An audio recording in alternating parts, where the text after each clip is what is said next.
Bonjour à tous, voici le bulletin ergopollinique du 22 mars, valable pour ces prochains jours. Et comme annoncé, hein, les pollens de bouleau sont bien présents dans l'air et commencent à gêner les allergiques. Ici, on a justement des pollens de bouleau, hein, les fleurs mâles les fleurs mâles du bouleau qui émettent les pollens très allergisants. Dans le nord, ici, on voit ce nuage de pollen ici émis par ces chatons, donc ces fleurs mâles de bouleau. Les bouleaux qui sont entrés en floraison avec un risque d'allergie pour l'instant de niveau faible, hein, au nord d'une ligne Bordeaux-Grenoble, mais les risques d'allergie pourront augmenter dans les jours et les semaines à venir, surtout qu'on n'est qu'au début vraiment de la floraison des bouleaux, hein, qui sont détectés sur tous nos capteurs dans cette zone ici. On a un mélange aussi de pollen d'aulne, de cupressacées, de frênes, de peupliers, vous voyez ici de sol aussi, donc de nombreuses espèces qui sont en floraison dans de nombreux départements qui font monter le risque d'allergie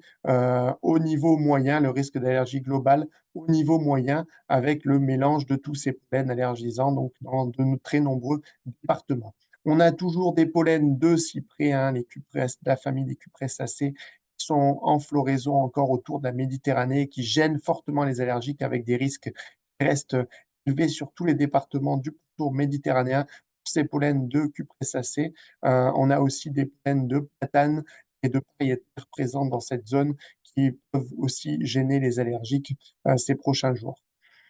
Si on regarde, pour terminer donc les cartes de modélisation, hein, pour les prochains jours, pour les pollens de bouleau, les concentrations de pollen de bouleau, on voit des concentrations qui sont en augmentation, hein, qui seront de plus en plus fortes, surtout dans le nord-est du pays. Ici, on est le 22 mars, on continue 23 mars, avec des variations entre les journées en fonction des conditions météo qui jouent un grand rôle, hein, et qui viendront certains jours plaquer les pollens au sol, aider les allergiques à mieux respirer, alors que d'autres jours, comme notamment le 25 mars, ça risque d'être compliqué pour les allergiques lors des journées plus ensoleillées. Bon courage à tous les allergiques, suivez bien vos traitements, limitez votre exposition, suivez les conseils, hein, sur notre site pen.fr, l'évolution des risques